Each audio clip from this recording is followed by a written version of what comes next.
Okay. Oh, and I wanted to show you this here is a beautiful shot of Raymond James Stadium. You're looking at a shot of flyover as we are less than 72 hours away from the countdown as we get you ready for what's going to be an outstanding game Sunday afternoon, Raymond James Stadium, as we get ready to see our beloved Tampa Bay Buccaneers be taking on the Kansas City Chiefs and what could very well become either Tampa Bay's second Super Bowl win or the Kansas City Chiefs' second consecutive Super Bowl win. It should be a game for the ages. Make no mistake about it. Hello there, everybody, and glad you could join me on this edition of the Animal Football Insider. So much to talk about, so little time to get in there, but I guarantee you we're going to have a good time tonight because, as we always like to say, everybody went drunk tonight.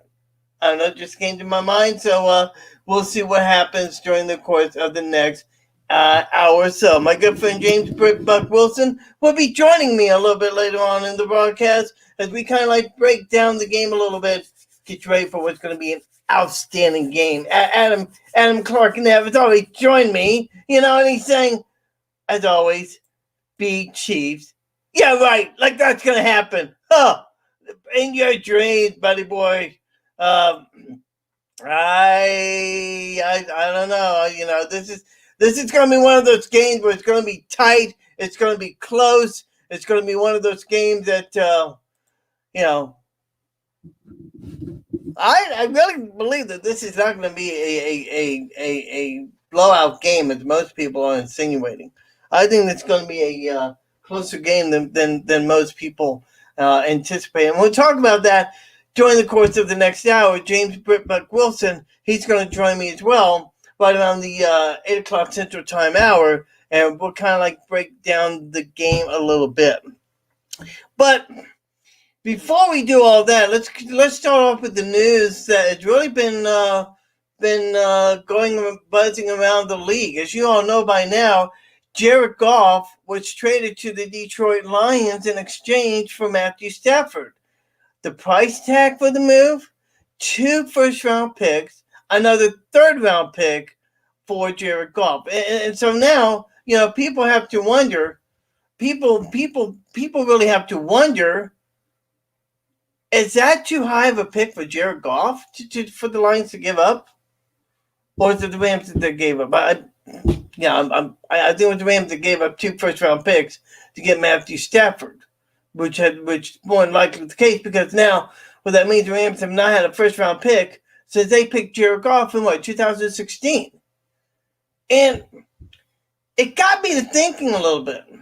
With the news also of Deshaun Watson of the Texans wanting out because he's a crybaby, what's the trading value for him?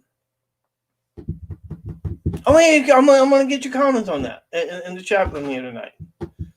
Of course, excuse me, Adam is saying here, hearing loss, thinking Chiefs by 14-17, but I'm thinking 10. No, it's not going to be a blowout, buddy boy. Okay? When you talk about one of the best defense in all of football right now, coupled with an offense that just keeps getting better and better, you better be ready to realize that this is a Buccaneer team that's going to be ready to play. This is not going to be a blowout no matter what anybody believes. I truly, honestly believe that. And who I think is going to win? Well, you're going to have to stay tuned and find out a little bit later on in the show. I think you got pretty much a pretty good idea, but I don't see a double-digit. I don't see a double-digit win either way. Be it the Bucs, be it the Chiefs, I don't see it. I don't see it going a blowout by either way. I just don't see it. I just see a Buccaneer team just playing a very, very good ball game. Now here's the thing that gets me worried about this Buccaneer team, and we thank you all for joining me on this edition of the Animal Football Insider. One of the problems that I have about my Bucs is that they start off very, very slow. Okay? And we've seen that, in the past, how this team just starts off so slow, and it gets them in a jam, and they have to battle from behind. But that's what makes them so good. That's what makes that's what makes Tom Brady and this Buccaneer team so good. It's the way they were able to come back from behind. Okay. David Benito, my good friend from Tampa. He says hello from Tampa. Fine, who knows a lot about football here, and if you're just joining me, I'm harping on a little bit about the trade that happened this week. Jared Goff going to the Lions, and they gave up also 2 first-round picks. And I'm thinking, what is the trade value for Deshaun Watson? Because I'll tell you right now, I think Deshaun Watson is a much, much better player. A much, much better player than Jared Goff. It doesn't mean that Jared Goff doesn't have the opportunity to be an outstanding quarterback in this league. I generally feel he's going to be that.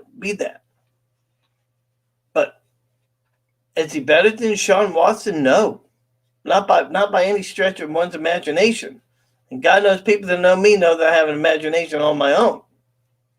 But what I will tell you is that I don't know if I would want to make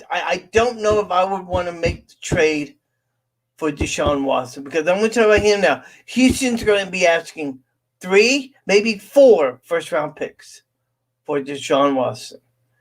If the Lions are so stupid to give up 2 first-round picks for Jared Goff, what do you think the trade market value is going to be for him? When we say him, we say Deshaun Watson. I think this is a much, much bigger story than what most people are giving credit to. And after the game on Sunday, you're going to hear a lot. You're going to hear a lot more about this, about what the Texans want, what they're willing to give up for him. And I know Deshaun Watson is a great player. I have no question in my mind about that. But why would you want to trade for a guy who's crying like a baby because he didn't have anything that he wanted, that he didn't have any, quote, input in the general manager's deal? Where does a player on the statute of Deshaun Watson say, "Oh, I should have a say in who the general manager is going to be"? Really? Are you serious? That's like saying I'm a cook and I should go to my boss and say I should have input on who I want the next master chef to be. I'm sorry, that just does not happen. Now, I will say this: I think a guy like Deshaun Watson should be saying, okay, where's your level of commitment to this team? How far are you really willing to go to put a lot of financial backing into the players? If you really want the players, how far are you really willing to go in signing those players? Put your comments here, whether it be Facebook, Twitter, let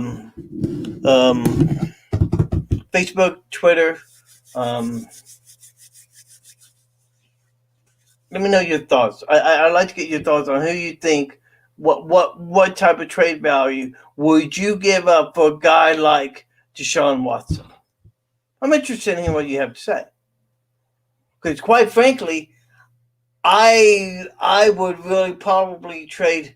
I would, first of all, if I'm Houston and I just see Jared Goff go for 2 rounds to a team, that as a general manager, I'm going to try and reach out for 4 first-round draft picks from another team. Okay. What's Deshaun Watson really worth? I think I think they're very poignant question to be. I think they're very interesting question to be asked. Is Deshaun Watson worth that kind of money? Damn good player. He plays the game. He plays the game well. You know. And should the Bucs trade for him? That's another thing. Tom Brady. He's 43. He said he wants to play at least another couple of years, and I think Tom Brady has it in him. I think Tom Brady has the ability to play at least 3 more years in this game.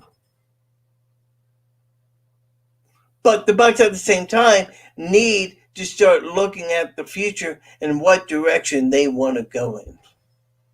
We're going to talk about that with James Buc Wilson, as well as getting you set up for the game coming up on Sunday afternoon at Raymond James Stadium, 6:30 Eastern Time, 5:30 Central Time. And I'm still trying to get it wrapped around my head that the Buccaneers, number one, are in the Super Bowl. That's number one. And number two, they're playing on their own home turf. Oh, and by the way, news came out this week about the situation with the cannons in the stadium. And if you don't know what we're talking about, at Raymond James Stadium, they built a nice pirate ship inside the stadium. Well, inside the stadium, they have cannons. And anytime the Buccaneers score a touchdown, they can fire the cannons off. The league had said that you cannot do that. Maybe you can do it at the beginning of the game or so, but you cannot fire the cannons when the Buccaneers score. So that ruling came down, and that issue got resolved. Now there's the issue of how many people you're going to put in the stadium. They've said going to cap it off at 25,000 fans in the stands. What percentage of those are going to be Buccaneer fans? I mean, think about this. What percentage of fans is actually going to be Buccaneer fans? I'm going to say 60 to 70%. So that's my view of it. Now let's get you talking more about the game. I've gotten into my little rant here. Let's talk a little bit about the game. Buccaneers. The injury report latest has come out for the game on Sunday. We can tell you that for the Buccaneers, tight end Cameron Brate, he was limited with a back injury today. Antonio Brown, he's back to full participation. He's expected to play. Levante David is still dealing with a hamstring injury. He's still limited. Mike Evans, he's back at full participation, as well as Chris Godwin. Funny, and I'm talking about Chris Godwin here in just a minute. Defensive lineman Stephen Clendon, not practicing. Jason Pierre-Paul has a knee injury. That's going to be the one serious concern that they have going into the game on Sunday, whether or not Pierre-Paul is going to play, and if he does, how much time will he actually see the field? Jordan Whitehead limited, as well as Antoine Winfield. Now for the Chiefs, Le'Veon Bell, Clyde Edwards-Helaire, Rashad Fenton, all limited in participation. Eric Fisher did not participate in practice. Willie Gay did not participate in practice. Mahomes with the toe injury, he practiced. Offensive lineman Mike Reimers practiced. Sammy Watkins was limited with the calf injury, and a couple other players had limited as well. So,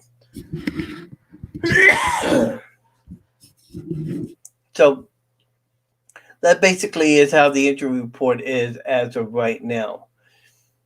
A couple other interesting notes that happened today in the National Football League, and let's get you caught up on exactly what's happening, because there's some other news besides the game that's coming up this week. And also, and we talk about crowd noise. Bruce Arians said today that he's hoping there'll be some crowd noise when we're playing defense, because our guys are used to talking to each other. I mean that's so. Arians would like to really have that crowd noise obviously becomes a big advantage for them. Whether or not, we'll see what happens. I'm interested in seeing what percentage is going to be Kansas City, what percentage is going to be Tampa. I think Tampa's going to be. I think Tampa will have the advantage. By the way, of the 25,000, 16,000 of the fans attending the game will be frontline workers who have been given tickets to come to the game. And the NFL cheer hats off to the NFL for doing that. I thought that was really a cool move and something that's very much well deserved. So hats off to them for doing that. Other news. Oh, by the way, college football had its National Signing Day. Alabama finished at number 1. The Gators finished at number 13. They went inside the transfer portal, got 4 pretty good players, including a player named DeMarcus Bowman, who's I believe a defensive lineman who the Gators are pretty much high on. So, with National Signing Day now with them having 2 National Signing Days, what used to be the National Signing Day in February no longer is being highlighted. It's kind of like, okay, So, but Gators finished 13th in the signing class. Given everything that's happened with the Florida Gators this year, I think it's a great move for them. But obviously, they still have a long way to go, and I'm as much of a Gator fan as I am, and all.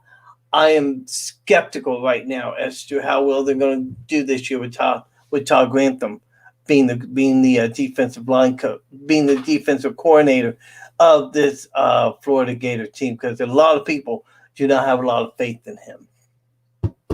And when you see how the Gators have been playing, you can understand why. Is it the players? Is it partially the players? Is it the scheme? I really don't know. The one thing I do know is that a lot of people are very upset with the way this team has been playing. So I just look at all this, and I'm not very comfortable with what's lying ahead. So it's going to be very interesting to see. I kind of wish that Kyle Trask was back for his senior year. I really was wishing that Kyle would come back, but I can understand. I can understand his reasoning why. And a funny story related to me in a way was that on Saturday they had the Senior Bowl where the top seniors were playing. Guys like Mac Jones and several other top name quarterbacks were playing, but Kyle Trask was supposed to play in the game, but he was not there at all. He wasn't playing. So, like a dummy that I am, I get on Twitter trying to figure out where's Kyle Trask. I think it's an insult that Kyle Trask is not playing the game. Little did I know that Kyle Trask had a knee injury and wasn't slated to play at all. So, dummy me, duh. Hey, look, when I say I'm wrong about something, I'll be more happy to say that I'm wrong. So, that's my beef I have on that. Let's see here. Other news is that's coming around.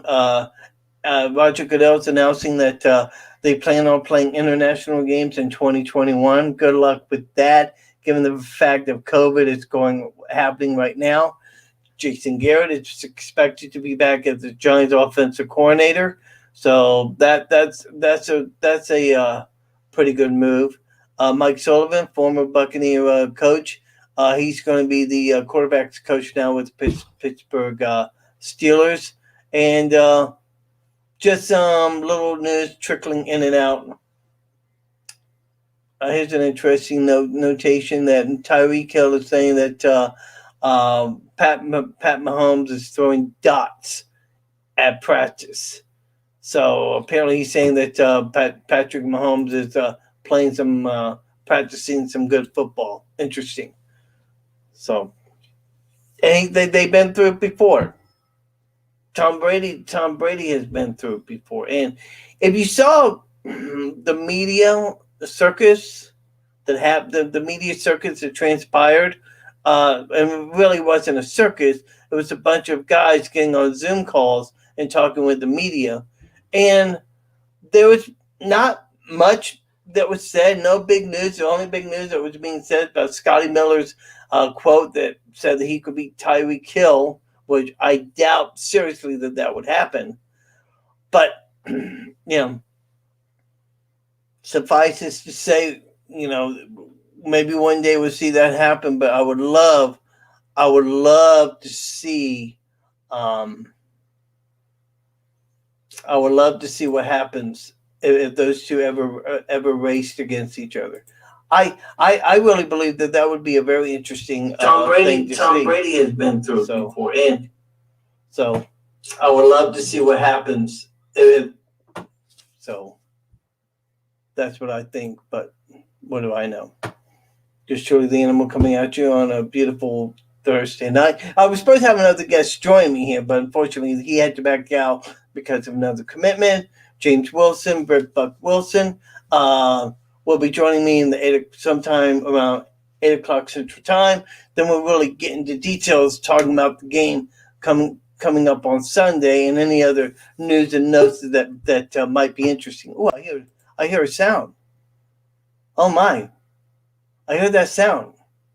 Ladies and gentlemen, when you hear that noise, it's time for us to travel to the far north where it gets snowy, it gets blustery, it gets rainy, it gets the weather up there in Canada gets so bad that you might want to move down to Florida. And how ironic that they moved down to Florida as the Super Bowl is coming to town. Woohoo! My good friend James Buc Wilson joining me on this section of the Animal Football Insider. And it's always James. It is your pleasure to join me, isn't it? Yeah, always. Like, you know what? When you messaged me, I was like checking my time and everything. I was like, yes, I'm coming on. Can't wait to come on and talk books. And of course, the Super Bowl, of course. So yeah, you know what?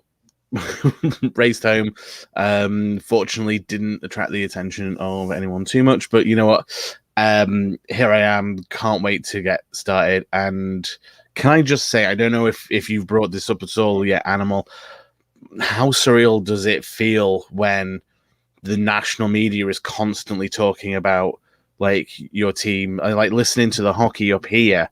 I mean, different country, different sport. People are talking about the Super Bowl, and of course, they're talking about Brady. They're talking about the Bucs. Yeah, I'm still not quite used to that yet.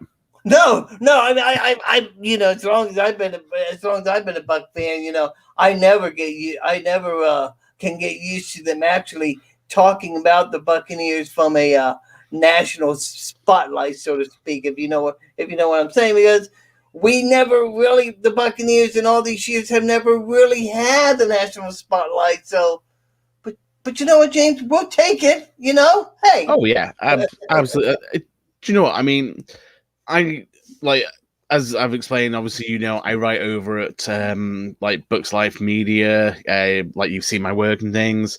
We're linked with Note Rights Sports Network now, and one of the things that like I frequently cover anyway in my articles is like talking about like the bandwagon fans that are sort of coming on, and you know what.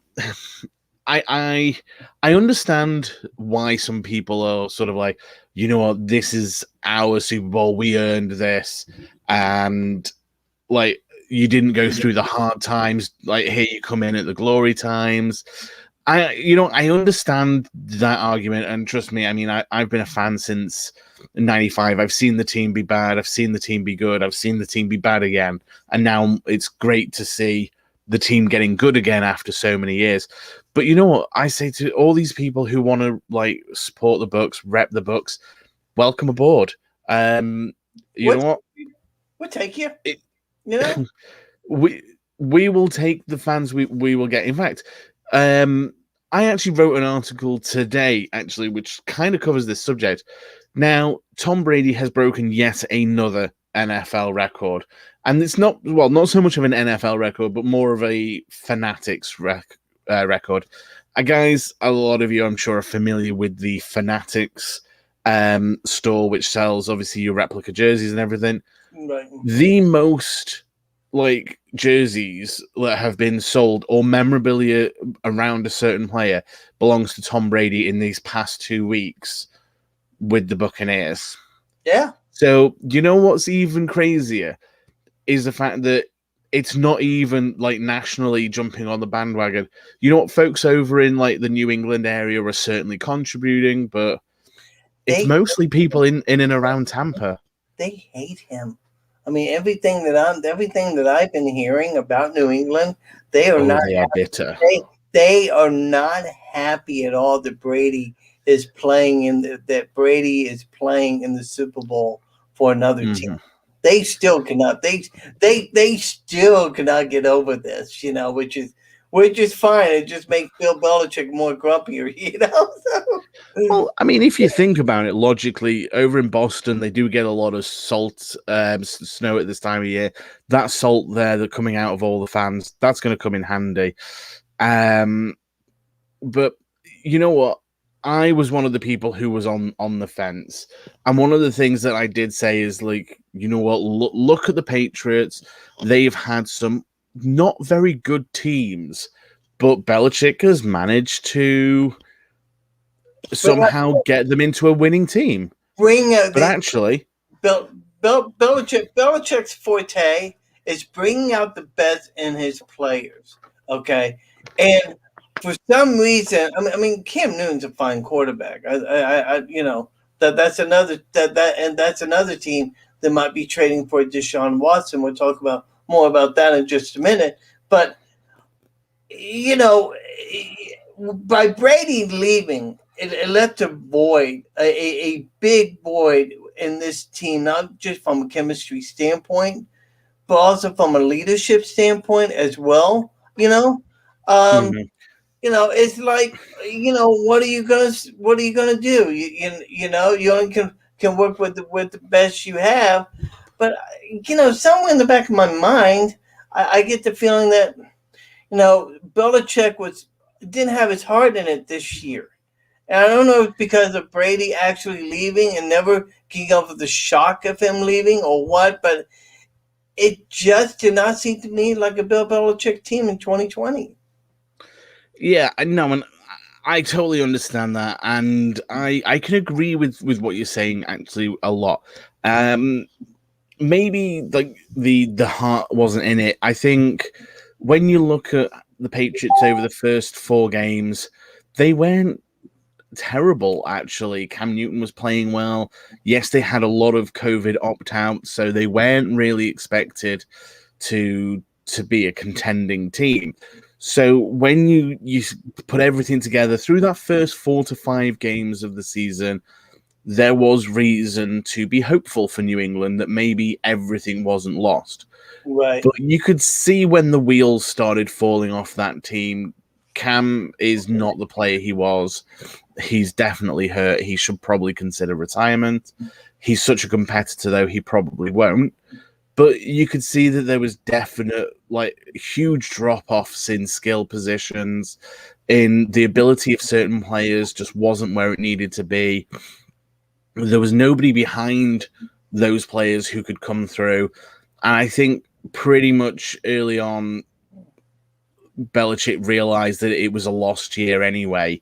And you know what? Try some things out, audition a few players to come back maybe next year as depth, get a good draft position. I think this will be the first time as well in a long time we don't see the Patriots trading out of the first round. No.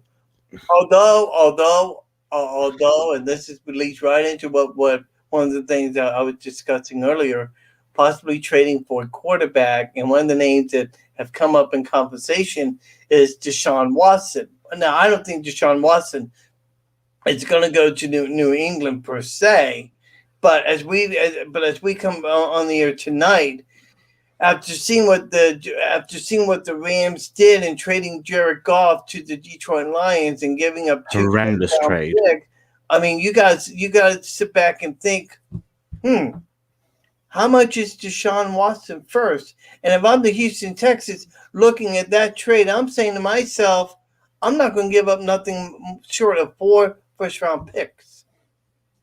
Yeah, this is, and you know what's even crazier? And I know that this is like for the young crowd, hashtag unpopular opinion. Vince, sorry, just to jump on Vince's comment.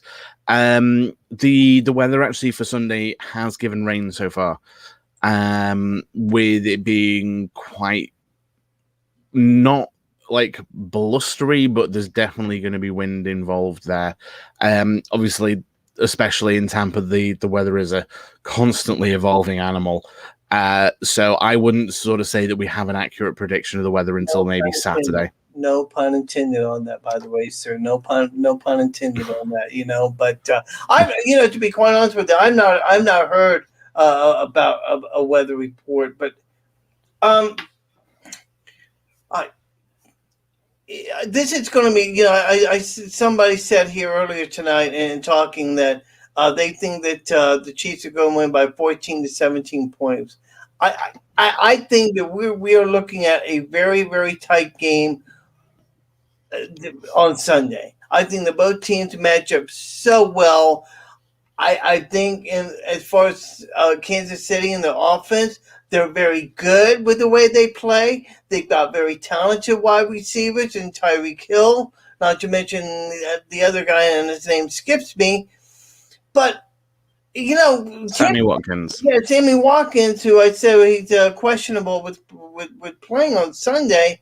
But we've got some pretty good guys in Sean Murphy-Bunting, and I think our corners are going to be up to the challenge.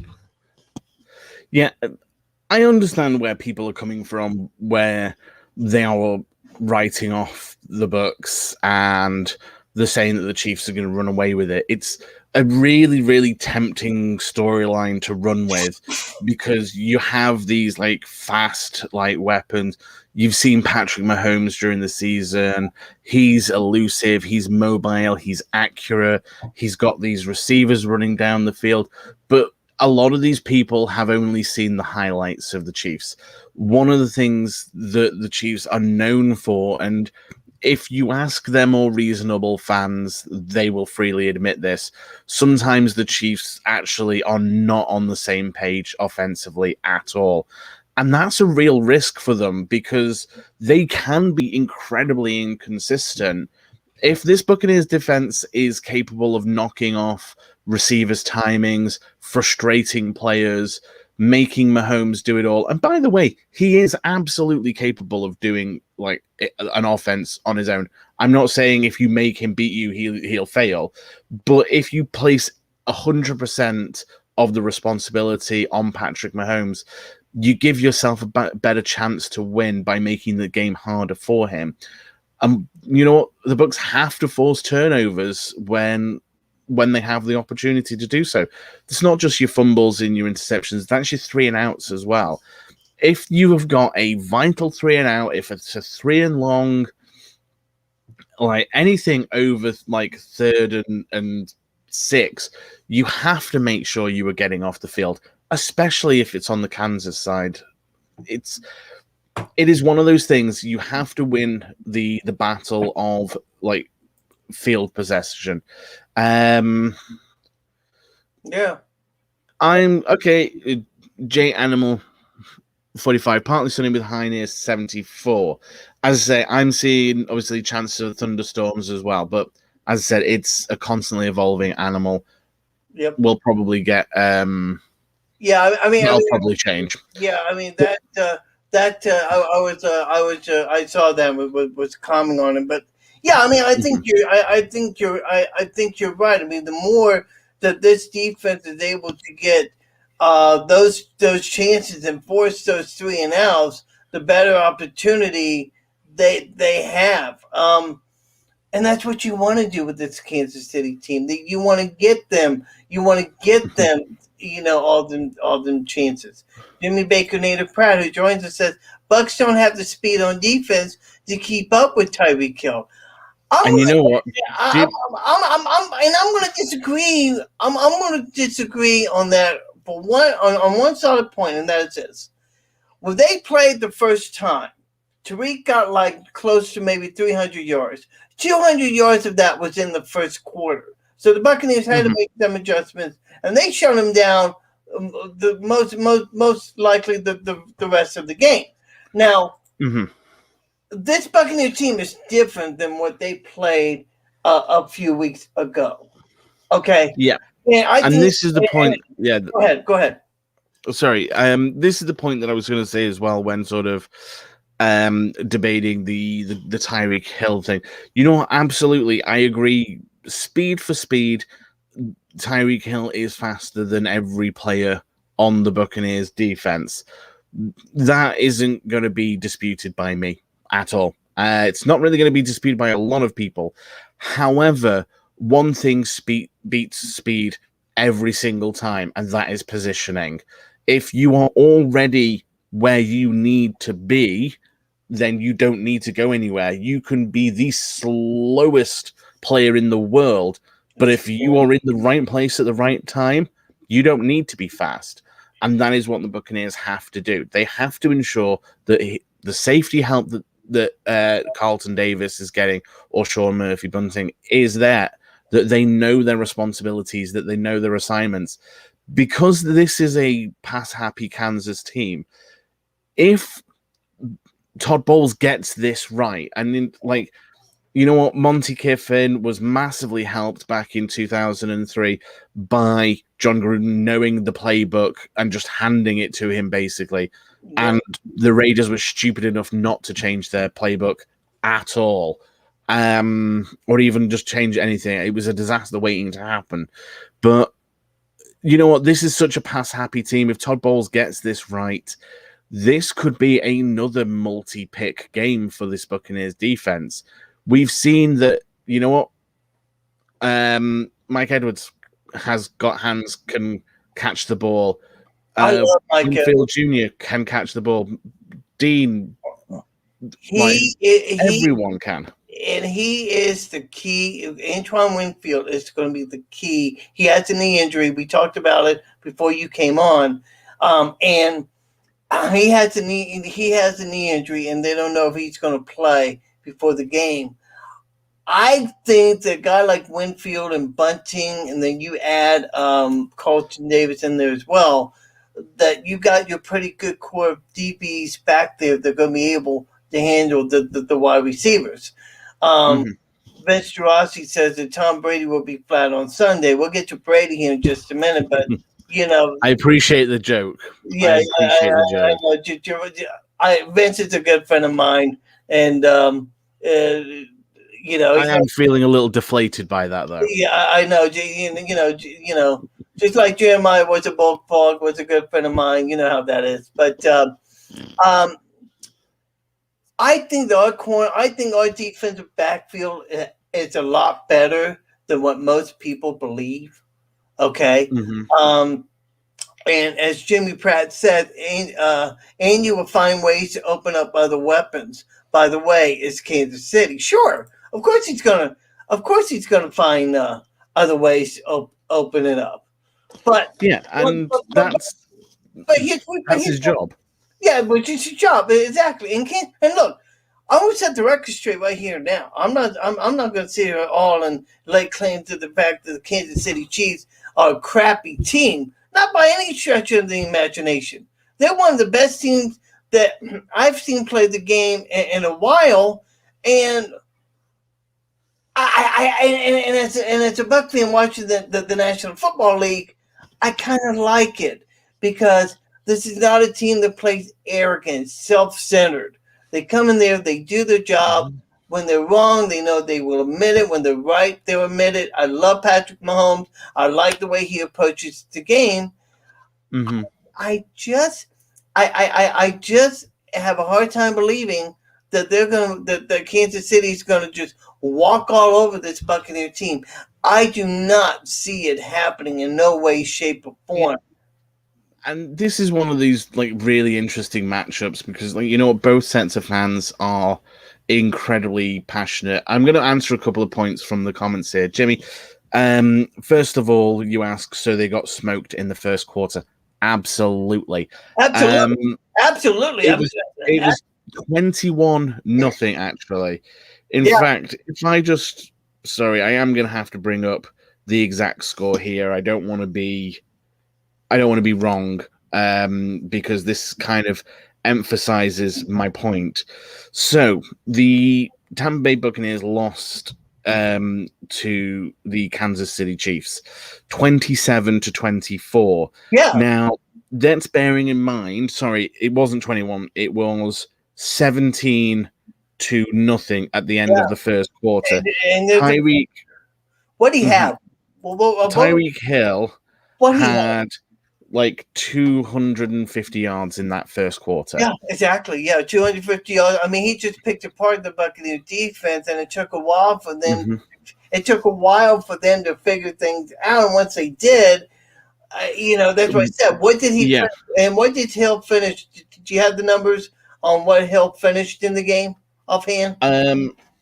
I certainly do, actually. But one point that I want to raise is, bear in mind, as soon as Todd Bowles made the necessary adjustments, then what's quite frightening is the fact that the Bucs outscored the Chiefs 24-7 over the next 3 quarters. Right. So, you know what? It's 23-10. There you go. Get your maths right. Get the math right. Okay. So Tyreek Hill finished the game with 269 yards. He was kept very, very quiet. Think about that for just a minute. He kicked the Bucs. He kicked the Bucs' asses in the first quarter. There's no question in my mind about it. Yeah, and they have that explosive ability to do that. No one is taking that away. Exactly, and yet they were able to shut that down as the game wore on. Pratt goes on to say, Pringle, D-Rob, Le'Veon Bell, Herbert Hilaire, pick your poison, and they're all very talented, but what I actually, just before we go any further, Joe, I have a question for you, actually, because Jimmy again makes us like a really, really good point. And Jimmy, keep him coming. I love like interacting with people when we're talking. So as you say, like Pringle, D-Rob, Le'Veon Bell, Edwards, Hilaire, it really is pick your poison. But Joe, picking your poison about which weapons to cover, does that remind you of another team? Tampa Bay. I mean, we have a lot of weapons ourselves, and Rob Gronkowski, Chris Godwin, not to mention some good running backs, and Jones and Fournette, Leonard Fournette, Ronald. We've got Cameron Bray, Scotty Miller, who we'll touch on in just a minute here. Plus not to mention the fact that we have a pretty damn good offensive line. And I'll tell you what, as a Buc fan, as a Buc fan, and as you as a Buc fan as well, we can honestly say that we have never had quite as good an offensive line as we have right now.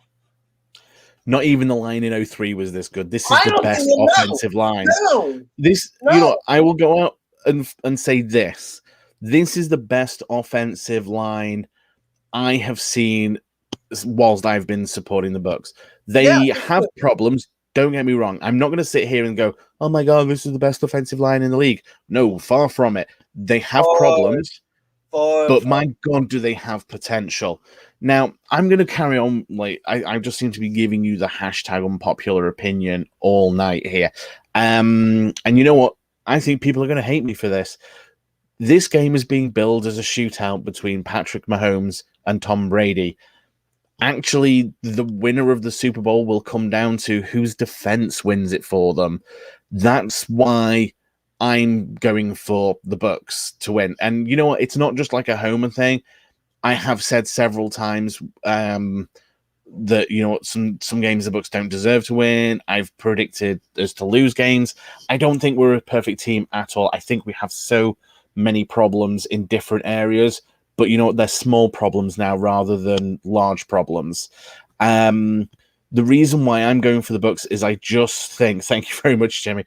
The reason that I'm going to go for the Bucks is I just think defensively, the Bucks have got that potential to dominate a game, to take over. Let's switch gears and let's talk about the defense, because now Vita Vea is coming back. He's playing. He says that he's healthy. And when you have that along with Jason Pierre-Paul and a couple other good defensive linemen, I do not see how the Kansas City Chiefs can have a steady running game.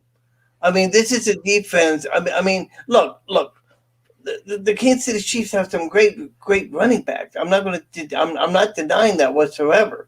But what I think people have to understand is that this is a Buccaneer defense that does a better job at controlling the ground game and limiting those yards. And that's why I say that early on in the game when we see that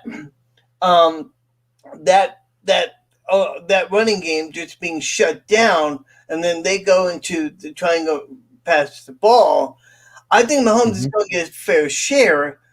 Absolutely. I do not see a 40 or 45. I do not see a 45-yard touchdown pass. I don't see this team giving up the long ball. Maybe I'm wrong. Please prove me wrong on it. One of the things that I will say is, as much confidence I have in this defense of being having the potential to take over a game, they also have the potential to collapse and miscommunicate. Yes. Let's be honest. When I reel off the names of the common starters, they include Jamal Dean, Sean Murphy-Bunting, Antoine Winfield Jr., Mike Edwards. These are rookies and first-year players. This is an incredibly young secondary, and even Carlton Davis is not an established running. I'm reading your comments now, Jimmy. He's not an established veteran. Now, Jimmy again makes a really good point I was going to come to. You know what? And you brought this up as well, Animal, when you said the Buccaneers team does so well in shutting down the run. And a lot of people look at the statistical numbers and say, well, you know what? They're great at stopping the run, but they're not so great at stopping the pass.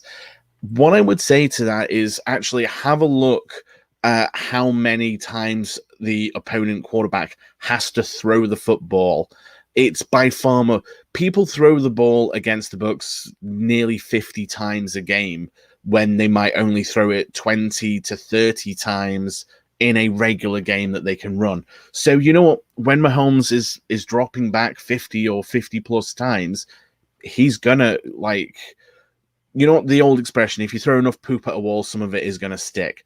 And you know what? Someone is gonna get open. It could be Tyreek Hill. It could be a long touchdown.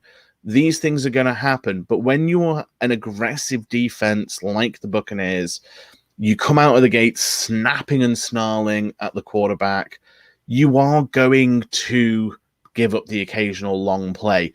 What you need is just consistency from your offense. And you know what?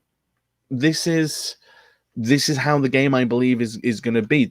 I think that there is going to be some long touchdowns, and I think the Bucs are going to be absolutely fine with that. I think they're going to do the better job overall in sort of the the battle of field position. Sorry, I'm just choking to death here. Grab some water. One moment. No, go ahead and grab some water real quick, because Jimmy Pratt makes a very interesting point, and don't forget Travis Kelce at the tight end, one of the best tight ends to play the game in quite a long time. Who I happen to like. Absolutely. I mean, we're not trying to say that he's a bad player, but don't think for 1 minute the Buccaneers are not going to key on him as well. Yeah. And this is, do you know, as Jimmy said earlier, it is a case of you're going to have to pick your poison. And trust me when I say this, the players are getting drilled on what packages the Chiefs come out in. And, like, for example, if they come out in 14 personnel, Todd Bowles will have been drilling the linebackers and saying, right, this is where it's either a check down to the back, swinging out of the backfield, or it's the tight end going into the flat. And you know what? They'll key on those. You know what? Maybe Mahomes will have enough time in the pocket to go, you know what? My first two options are being all covered up, but Tyreek is disappearing off into the distance. I'll wing it at him. And you know what? He can absolutely yeet that football down the field. Yeah, I know. I mean, like I said, and I go back to what I said about Patrick Mahomes and the way he plays the game. It's just really amazing. I mean, if both quarterbacks are playing and both offenses, you know, I'm not just going to. I hate the fact that the quarterback is given all the credit. The quarterback doesn't catch the ball or drop the ball, doesn't block, doesn't run often, and you know, far too much credit gets given to the quarterback. So, you know, if both offenses, the Kansas City Chiefs and the Tampa Bay Buccaneers, are performing at maximum strength and they're performing with chemistry, they are in sync, they are doing all the right things, they are winning their battles, this game ends 700-700. It's a complete wash. Because these are incredibly high-powered offenses. There is offensively, you know what, whether or not bipartisan fans and partisan fans and whatever want to sort of say about it, you have to make the acknowledgement that these teams offensively are as good as each other. This is why I keep saying to anyone who will listen to me that it was going to come down to the defenses unless one offense isn't playing well. Both teams have the ability. That's why I say that this could be one of the best Super Bowls that we have. You know, and it's Brady and I mean, this is going to be one of the best. This is going to be one of the best teams because I think both teams are so evenly matched. And you know, I don't know how to take his comment right there, saying that Brady's one of the greatest pocket passers in NFL history. Now, he may be right about that, but I tend to wonder: is it a smart ass remark? Or is he a remark that's giving him credit, saying that he can't throw the ball coming out the pocket, which, and as long as I've been watching Tom Brady, I've never seen him do, which, you know, I mean, there might be something to that, but, you know, I mean, I don't know if the greatest pocket passer in history of the NFL, but I think he's right up there. Yeah, you know what? I'm going to say Jimmy here is actually, he's doing us a solid. He's being like magnanimous and saying Brady's the greatest pocket passer in the NFL history. He's certainly not the greatest outside pocket passer at all. No, he's not. Okay. Do you know what? I'd give Mahomes that honor actually. And Jimmy says this is possibly the greatest. You know what? If both teams play up to their potential and they don't get scared by the lights, yeah, it's going to be. I don't see that happening. It always worries me. But you know, this Buccaneer team have played playoff games in the spotlights. They've played big games. Each week has been bigger than the last, and they've stepped up. So you know what? Fingers crossed. You know what? I'm going to be absolutely honest with you here, Animal. Of course, I'm going to be watching the game, and I'm going to be glued to all forms of coverage. But I am going to absolutely hate it. I'm not going to lie here. I'm going to hate every second of this game, watching it whilst I don't know the outcome, because it has got the potential. It's going to be so nerve-wracking. I know. It's like, you know, and Jimmy says he was being sincere. I figured. I feel like, you know, we've had a little bit of interaction. I feel like I've got to know him now. I was being a smart ass, so you know how that goes. But I feel like I've got to know you, Jimmy. You seem like a nice guy. You know, Jimmy's a great guy, and he's great. And he likes Baconators as well, which is always a good start with me. Yes. Who doesn't like a Baconator? I wouldn't like the bacon. Hey, let's talk about something else in just a minute. And it's some comments that Scotty Miller made last week when he says he believes that he could beat Tyreek Hill in a race. Now, I know Scotty Miller's quick. I know he's fast, but I don't know if he could beat Tyreek Hill, to be quite honest with you. I'd say two things. Firstly, I'd love to see it. I think it would be really, really interesting. I would too. Do you know what? Great. I know obviously they can't arrange it before the game in case one of them gets injured. And after the game, one of them definitely is not going to be in the mood to challenge the other to a friendly 40-yard race. But you know what? I think at some point this offseason, they need to arrange it. But my other point is, Scotty, I don't think so, but I absolutely love your confidence. Yeah, I love your confidence. But you know what? What makes Scotty Miller look so fast is the fact that everybody forgets him. Maybe if Tyreek ran backwards. Maybe. I will say this for Scotty Miller. He is actually an incredibly quick player, and people don't realize just how fast he is. A lot of the times you hear defensive coordinators like asking on the sidelines after a long Scotty touchdown if there was a blown coverage, and then you go straight back and you look at the replay and you can see that the defender did just not respect the speed at all of Scotty Miller. Very, very slow hips turning round, and as soon as Scotty Miller's past you, it's game over. He's gone. When you've seen like people going up against Tyreek Hill who have done well, it's because they've respected his speed. Tyreek Hill has the reputation as one of the fastest players in the game. Yeah. Because he is, and you need to respect that. You can see week in, week out the ability that Tyreek Hill has.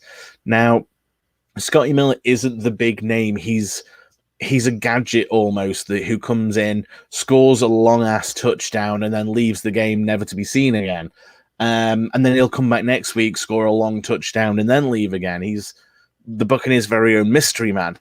But he is incredibly fast, and he takes so many defenders by surprise because they see this skinny little white kid running at them, and they have all the confidence in the world that this guy isn't going to get away from them.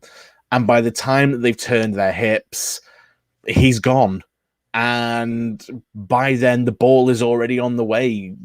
Yeah. You have created a series of inescapable events that will not end well for you just because you didn't respect the guy's speed.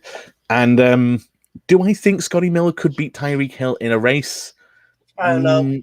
I don't. But you know what? But it's bold. But it's just bold for him to come out and say something like that. So yeah, as I say, I love his confidence. And you know what, Scotty and Tyreek, if at all this falls into your stratosphere, please make this happen. Yeah. I think the NFL viewing public need to see this. Yeah, I think this is one of the things they need to see this. Do it as a show and donate all the money for COVID relief. I think it'd be a great thing to see happen. I don't know how much money you would really get out of it, but it still would be good. I'm sure they could raise some money for charity, and I think Jimmy puts us in a perfect place to wrap up as well, doesn't he? I can't wait for Sunday. I know. I can't either. I'm excited about it. Okay. Who's your MVP for Sunday? Ooh, okay. This isn't going to be a popular vote, and it's not even going to be my vote. This is a two-part answer. MVP is going to be Tom Brady for the Super Bowl champion Bucs because he's going to throw 4 touchdown passes, and all the credit and glory goes to the quarterback. Who the actual Super Bowl MVP is going to be Devin White. Devin White, the linebacker for the Tampa Bay Buccaneers, has said, and I don't know if you heard this or not, because Devin lives on a farm in LSU in Louisiana, and he has a horse, and he says that if the Bucs win, he's going to ride his horse into Raymond James Stadium, which I find to be interesting. I forgot about Devin White too. Yeah, that is one man that's ready to play. My MVP. Okay. I think in a lot of ways you're right about Tom Brady getting the MVP, but I think somewhere along the line, I think Chris Godwin. Something tells me that Chris Godwin's going to have the game of his life. I mean, I just think, and by the way, I did not know this until I was watching the press conference that Brady had went on earlier today, in which when Brady first came on board, okay, Chris Godwin was 12, and they were going to get Brady the number 10 jersey, and Chris Godwin, out of respect for Brady, gave him the number 12. And I did not realize that until today because Chris Godwin was number 10 last year. So I thought that was a pretty cool thing. So yeah, I mean, Godwin's like his Twitter handle and everything is like 12 session, and yeah, exactly. Like 12 has been part of his merchandise. But you know what? Godwin's a good guy. I would say, what I'd just like to say is like Jimmy's just sort of popped to the bottom. So you know what, Jimmy, I'm going to ask you because I think we're friends now. Who do you think the Super Bowl MVP is going to be? Well, for that matter, anybody that's logging on and watching us, you guys tell us who do you think your MVP is going to be in the game? Okay, and we'll take your comments here in just a minute. Sunday afternoon, 6:30. There's going to be plenty of coverage. Yes, we want your MVP. We want you to tell us, Jimmy, who you think the MVP will be. And anybody else that's watching that want to weigh in on it, please. We want to know who's going to be, who do you think will be the MVP in the game on Sunday? 6:30 on CBS, Jim Nance, Tony Romo. I forget it's going to be the sound. A local band is doing the halftime show as well. Yeah. Local from Canada, The Weeknd. Yeah, that a local in Canada or what? Local to ourselves up here in Canada. It's actually just one guy who's called himself The Weeknd. Oh yeah, The Weeknd. Okay, yeah. Yeah, really talented performer. Actually, I think you'll enjoy the halftime show. Jimmy's going with Travis Kelce. That is not. You know what? That is not a bad selection. That's not a bad selection. I kind of like that. That tells me that you know what, it was a grimy game. That you know what, Travis Kelce made a lot of catches and big plays over the middle in the trenches, like amongst flying bodies. If Travis Kelce wins the Super Bowl MVP, then one, it's going to be an incredible performance for a tight end to win. Just simply because, as I say, there's this bias toward quarterbacks. But you know what? That will be a hell of a physical game. Yeah, absolutely. The man gets open, which is crazy. And, you know, I'm actually going to, because I'm going to quickly bail now. This is going to be my last point, because Jimmy, as he says it here, the man gets open. When you consider the size of Travis Kelce, he is a big guy. How the hell does he go missing? It's like all of a sudden he whips out Harry Potter's invisibility cloak. As soon as he's off that line, he disappears. He vanishes. I love it. Hey, listen. I know you got to go. I know, and we're going to get out of here. We're just going to close it out. No post music, anything like that. We're just going to close it out here in just a minute. You want to come back next week and we'll digest this game and wrap up? We definitely need to digest what happened on Sunday. Okay, so here's what we're going to do. We're going to so the game's going to be on Sunday, 6:30. I may come back online after the game and do a 1 hour, maybe half-hour deal, talk about the game. If you want to come on and join me, you're more than welcome to the invitation. I won't be fit to. I probably won't, but I'm going to make it available to you if you want. But next Thursday, it's going to be the season finale for the Animal Football Insider, and James Buc Wilson, he is going to join me. We're going to talk about the game. We'll go into details, stats, things like that, like Jimmy Pratt says, and I'm going to comment on him as we close this out. Like General MacArthur, we will be back. Make no mistake about it. For James Buc Wilson, I'm just truly the Animal. Next Sunday, and by the way, He had said the Buccaneers are going to win. What's going to be the final score? Oh, this isn't going to be popular either. It's going to be like 35-25. I'm gonna go. I'm gonna go with the 28. I'm gonna go with the 28-25 game. And I'll tell you why, because I don't think this is going to be a high scoring game. I think both defenses are going to give it everything they got. Those 4 touchdowns, whoever gets them, it's not going to be easy. They're going to have to. It's going to be like the commercial. They're going to have to earn them. Make no mistake about it. But I will say, I think the Buccaneers win the game. Make no mistake about it. We're out of here. We've run out of time. I know you got things to do. I've got things to do. Sunday, 6:30 Eastern, 5:30. We've all got things to do on Sunday. Yes, we do. And I'm going to be watching the NFL Network and see their pregame show and all. So we'll be back next Thursday. James, thank you very much for joining me. Okay. And we'll see you next week as well. Okay. Take care, everybody. Thank you, James. James Buc Brit Wilson. It's a pleasure to join me. So, like I said, next week, or next Thursday, Sunday after the game, I'm going to come back on for a half hour, 45 minutes, talk about the game, and hopefully I can catch some people talking about the game. Pratt says 38-17. I think he's totally wrong about that in terms of who's going to win and also the score. But you know what? That's why they play the games. Make no mistake about it. I'll see you Sunday after the game for some comments, and you guys can weigh in if you want to. Back here next Thursday for the grand finale of the Animal Football Insider for 2020-21. James Buc Brit Wilson will join me, and hopefully I give a final wrap-up to the Gators' 2020-21 season. Thank you all for joining me. Y'all have a great evening, and good night, everybody. Oh, and by the way, and one more thing before I go, let me say one more thing real quick. For those that have been wondering about my brother, he's had some COVID issues. Some great news. He is back home, doing well. Matt, if you're watching, we're all praying for you, and please just, I'm